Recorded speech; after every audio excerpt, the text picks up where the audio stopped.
The heavens, the earth, and all their vast array were finished. On the seventh day God finished his work which he had done, and he rested on the seventh day from all his work which he had done. God blessed the seventh day and made it holy, because he rested in it from all his work of creation which he had done. This is the history of the generations of the heavens and of the earth, when they were created, in the day that Yahweh God made the earth and the heavens. No plant of the field was yet in the earth, and no herb of the field had yet sprung up, for Yahweh God had not caused it to rain on the earth. There was not a man to till the ground, but a mist went up from the earth and watered the whole surface of the ground. Yahweh God formed man from the dust of the ground, and breathed into his nostrils the breath of life, and man became a living soul. Yahweh God planted a garden eastward in Eden, and there he put the man whom he had formed.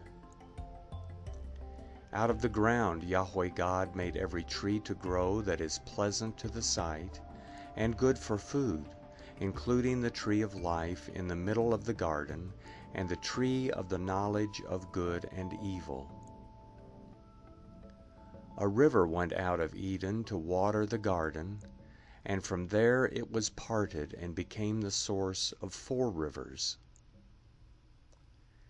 The name of the first is Pishon. It flows through the whole land of Havilah, where there is gold, and the gold of that land is good. Bdellium and onyx stone are also there. The name of the second river is Gihon. It is the same river that flows through the whole land of Cush. The name of the third river is Hiddekel. This is the one which flows in front of Assyria. The fourth river is the Euphrates. Yahweh God took the man and put him into the Garden of Eden to cultivate and keep it. Yahweh God commanded the man, saying, "You may freely eat of every tree of the garden, but you shall not eat of the tree of the knowledge of good and evil, for in the day that you eat of it, you will surely die." Yahweh God said, "It is not good for the man to be alone. I will make him a helper comparable to him." Out of the ground Yahweh God formed every animal of the field and every bird of the sky, and brought them to the man to see what he would call them. Whatever the man called every living creature became its name. The man gave names to all livestock, and to the birds of the sky, and to every animal of the field. But for man there was not found a helper comparable to him. Yahweh caused the man to fall into a deep sleep. As the man slept, he took one of his ribs and closed up the flesh in its place. Yahweh God made a woman from the rib which he had taken from the man, and brought her to the man.